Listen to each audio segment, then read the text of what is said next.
If you've ever said they should teach this in school, they probably do. Every adult over the age of 32 eventually says the exact same sentence. They should teach this in school. Usually it's uttered while confused about taxes, interest rates, mortgages, insurance, or how health deductibles work. And every time someone says it, a teacher somewhere starts twitching. Because here's the uncomfortable truth. They probably did teach it. You were just mentally gone. We all were. People love pretending high school was 8 straight hours of perfect attentiveness and intellectual curiosity. I can say for personal experience, it was not. We were perfecting our names in bubble letters, passing notes you had to read by reflecting them into the nearest mirror, making googly eyes at your crush, trying not to throw up before your class speech, and memorizing the quadratic formula just long enough to survive the quiz.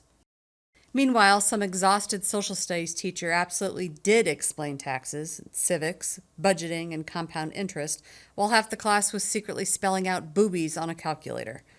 And now those same students are online at age 42 screaming, "Why did no one teach us this?" They did, Kevin. You were busy carving Metallica into a desk. The funniest part is people say this about things schools literally require: civics, government, economics, consumer math, career prep. Yep, required content. You just don't remember it because your adolescent brain categorized everything except social survival as optional information.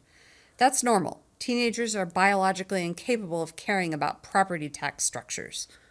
If a teacher tried explaining escrow accounts to 16-year-olds, half the room would ask if escrow was a Marvel villain. But the phrase has become America's favorite way to avoid admitting adulthood is complicated. Because we don't actually want lifelong learning. We want one magical sophomore worksheet that permanently explains all the must-know adulting terms: taxes, insurance, retirement, mortgages and investing, healthcare, credit scores, appliance warranties, and why your internet bill keeps changing for no reason. Also, let's be real. If schools added a required real-life adulting course tomorrow, students would complain nonstop and forget everything by age 23 anyway. You know how I know? Because schools have been adding those classes, and adults still say they should really teach this in school.